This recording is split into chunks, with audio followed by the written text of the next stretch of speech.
Hello students. तो आज हम अपनी बिज़नेस स्टडीज़ की क्लास को आगे बढ़ाते हुए आज हमने जो टॉपिक सेलेक्ट किया है that is factors affecting business decision. ये बोलता है कि एक इंसान है, उसने सोचा एक बिज़नेस स्टार्ट करता हूँ, ठीक है। वो नेक्स्ट डे ही बिज़नेस स्टार्ट कर सकता है? Obviously not. हम ये पहले डिस्कस कर चुके हैं कि हम सोचते ही नेक्स्ट डे किसी भी फील्ड में एंटर नहीं कर सकते, एकदम से किसी भी नए फील्ड में जाके जंप नहीं कर सकते, हम उसको स्टार्ट नहीं कर सकते हैं सडनली, ठीक। तो आपको कुछ फैक्टर्स होते हैं जिनको सोचना पड़ता है, कुछ क्वेश्चंस होते हैं जिनके आंसर्स पहले ही देखने पड़ते हैं, चीज़ों को एनालाइज करना पड़ता है, उसके बाद ही आप कुछ मेजर स्टेप्स लेते हो। क्योंकि अगर बिना सोचे समझे कुछ करोगे तो वो आपके लिए लॉस मेकिंग थिंग हो सकती है ना। इसलिए बेटर है कि पहले ही उसको एनालाइज करो, हर चीज़ के फ़ायदे नुकसान पहले ही सोचो और उसके बाद उस चीज़ में क्या करो, एंट्री लो, ठीक। तो अगर हमें कोई बिज़नेस स्टार्ट करना है तो हमें सबसे पहले ये जो फैक्टर्स हैं इनको एनालाइज करना पड़ेगा, ठीक।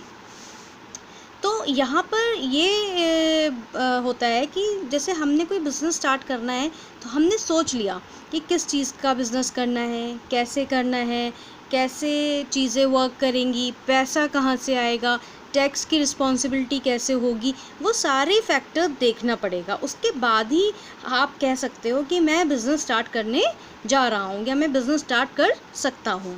वो सारे फैक्टर्स ही हम डिस्कस करेंगे यहाँ पे, ठीक है। देन फर्स्ट हमारा जो फैक्टर है वो है selection of line of business. मतलब कि अगर आपने कोई बिज़नेस स्टार्ट करना है तो कोई एक बिज़नेस तो मार्केट में है नहीं कि खाली एक चीज़ है और आपने वही स्टार्ट कर दी। किसी भी चीज़ का बिज़नेस कर सकते हैं आप। तो आपको सबसे पहले तो यही देखना पड़ेगा कि भाई मैं क्या चीज़, किस फील्ड में घुसूँ, क्या चीज़ स्टार्ट करूँ, वो है ना। अब उसके अंदर आप क्या फैक्टर्स देखोगे? डिमांड, कि भाई अगर मुझे इस लोकेशन पर बिज़नेस करना है तो मैं जिस चीज़ का मैं काम शुरू करने जा रहा हूँ उसकी मार्केट में डिमांड है भी या नहीं है ना। अब सपोज़ करो कि हम ऐसी कोई चीज़ लेकर आ जाएं जहाँ पे लोग बाग उस चीज़ को खाते ही ना हो, तो क्या होगा? फिर तो वो चीज़ वर्क नहीं करेगी ना, वो आपका आइडिया फ्लॉप हो जाएगा, ठीक। उसके अलावा दूसरी चीज़ है आपकी नॉलेज। नॉलेज का मतलब क्या है कि आप जिस फील्ड में एंटर कर रहे हो, जो बिज़नेस आप स्टार्ट करने जा रहे हो, आपको खुद भी उस चीज़ की नॉलेज है या नहीं है। अब मान लो आपने मोटर कार रिपेयर करने का बिज़नेस स्टार्ट कर लिया, तो आपको खुद भी उसके बारे में कुछ पता है या आप टोटल डिपेंड रहोगे दूसरे पर? वो चीज़ आपको पता होनी चाहिए, आपको उस चीज़ की नॉलेज होनी चाहिए जिस चीज़ में आप जा रहे हैं। अगला पॉइंट इसी के अंदर है प्रॉफिट। और जाहिर सी बात है, आप कोई भी बिज़नेस करोगे तो धर्मार्थ के लिए तो वो करोगे नहीं, प्रॉफिट मेकिंग के लिए ही करोगे।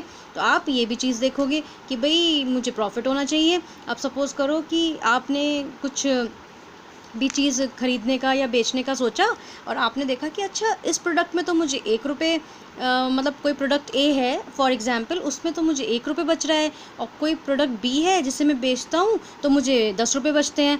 तो फिर तो मुझे प्रॉफिट कम बनाने के लिए उस ए प्रोडक्ट को जब मैं बेचूंगा 10 बेचूंगा जब जाके 10 रुपये होंगे, और इसमें क्या है, एक बेचते ही मुझे 10 रुपये हो रहा है तो प्रॉफिट ज़्यादा हो रहा है, तो मैं उस प्रोडक्ट को सेलेक्ट करूँगा बेचने के लिए, है ना। तो ये क्या हो गया? Selection of line of business, कि हम किस बिजनेस में जाएँ उसका सिलेक्शन।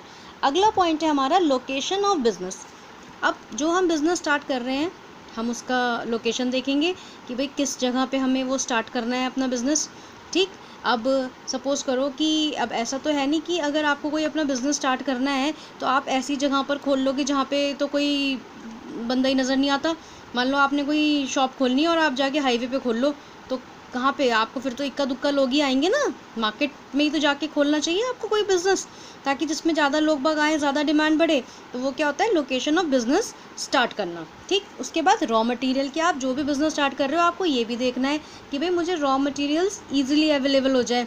ऐसे नहीं मैं जाके हिमालय पे कोई दुकान खोल लूँ और फिर मुझे तो वहाँ पे सामान लाने के लिए ही पूरे रॉ मतलब ट्रांसपोर्टेशन ही इतना फूक जाएगा मेरा, तो हाँ। तो ऐसी चीज़ें थोड़ा ना आप उस चीज़ को, ऐसी लोकेशन थोड़ा ना सेलेक्ट करोगे। तो ये क्या है? डिमांड और रॉ मटेरियल दोनों चीज़ें ही हमें देखनी पड़ती हैं लोकेशन बिज़नेस की सेलेक्ट करने के लिए, ठीक। Then third and the main point is finance arrangement. अब आप कोई बिज़नेस करोगे तो भाई पैसा तो सबसे पहले चाहिए उस काम के लिए, तो वो पैसा आप कहाँ से अरेंज करोगे ये भी तो आपको सोचना हो। ऐसा थोड़ा ना पैसा है नहीं और चल दिए कोई काम करने। तो पैसे कैसे कैसे हो सकते हैं?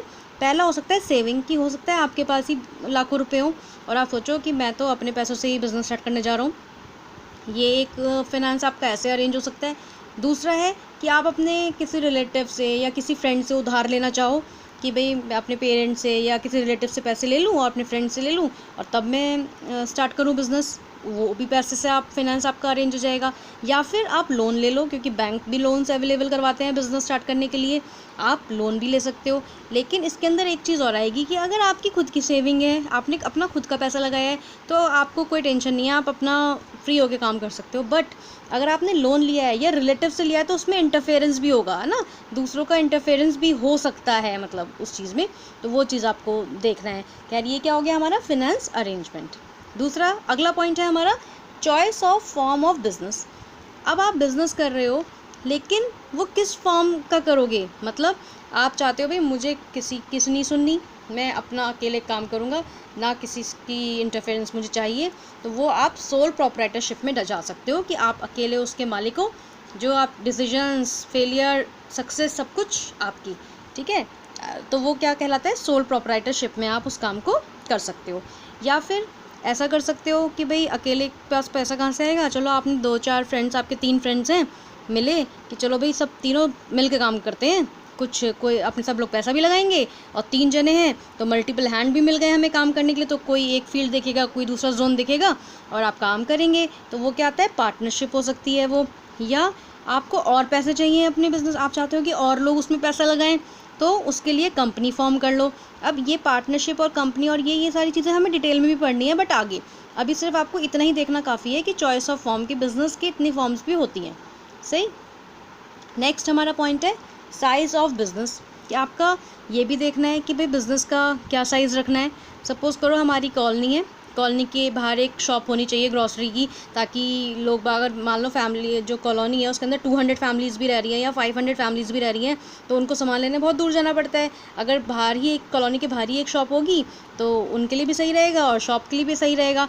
तो अब वहाँ पे आपको देखना है कि कॉलोनी में लिमिटेड लोग हैं, लिमिटेड ही सेल होगी आपकी, तो आप कितनी बड़ी दुकान खोलें वहाँ पे। अब आप पूरा मॉल थोड़ा ना स्टैब्लिश कर देंगे वहाँ पे, क्योंकि आपके फिर तो खर्चे भी नहीं निकलने, तो वहाँ पे आप एक छोटी शॉप डालेंगे जहाँ पे चीज़ें अवेलेबल हों जो कॉलोनी वाले यूज़ करते हो उनके डिमांड के हिसाब से, और ये इस तरह से। या आपको कोई एक बहुत बड़ी प्लेस मिल गई कहीं मार्केट में, अब आपको वहाँ पे अपॉर्चुनिटी मिल गई कि आप खोलें, तो वहाँ पे एक छोटी सी दुकान थोड़ा ना खोलोगे, वहाँ पे तो बड़ा शोरूम खोलोगे, ठीक। तो वो चीज़ क्या है, ये साइज़ ऑफ बिज़नेस पे डिपेंड करती है कि कहाँ पे किस तरह जगह मुझे किस तरह की शॉप खोलनी चाहिए, ठीक। छोटी जगह पे ज़्यादा बड़ी खोलकर वो भी आपका फ्लॉप हो जाएगा, बड़ी जगह पे छोटी तो फ़ायदा नहीं है, आप इतनी बड़ी जगह पे कहीं ठेला तो ना लगा लोगे, तो वो भी फ़ायदा नहीं है, ठीक। अब हमारा लास्ट पॉइंट आता है टैक्स ऑब्लिगेशन। अब टैक्स जो है वो मतलब आप लोगों के लिए नया है, बिकॉज़ आपने अभी नहीं इसके बारे में इतना पढ़ा है।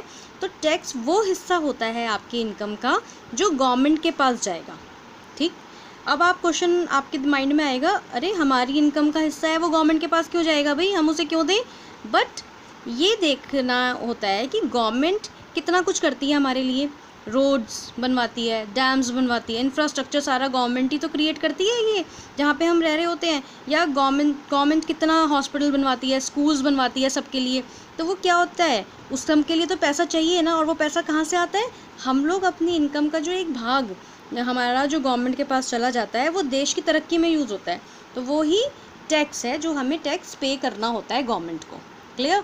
तो टैक्स वो पोर्शन है हमारी इनकम का जो हम गवर्नमेंट को पे करते हैं। अब टैक्स भी अलग अलग होते हैं वैसे, मतलब वो डिटेल अभी हम उसमें नहीं जा रहे, बस आपको अभी यहाँ पे ये जानना ही काफ़ी है कि हम अपनी इनकम का कुछ टैक्स भी देते हैं, और हमें पता होना चाहिए कि भाई हम ये बिज़नेस स्टार्ट कर रहे हैं तो हमारा टैक्स जाएगा। अब टैक्स के अंदर ऐसा भी होता है, कई बारी तो आपने कोई भी ट्रेडिंग करा, कोई भी सामान बेचने के लिए खरीदा, जैसे मान लो मोबाइल की शॉप खरीदी, तो मोबाइल पे आप लोगों को पता है कितने % टैक्स जाएगा, वो तो बिल आएगा आप उतना ही लोगे।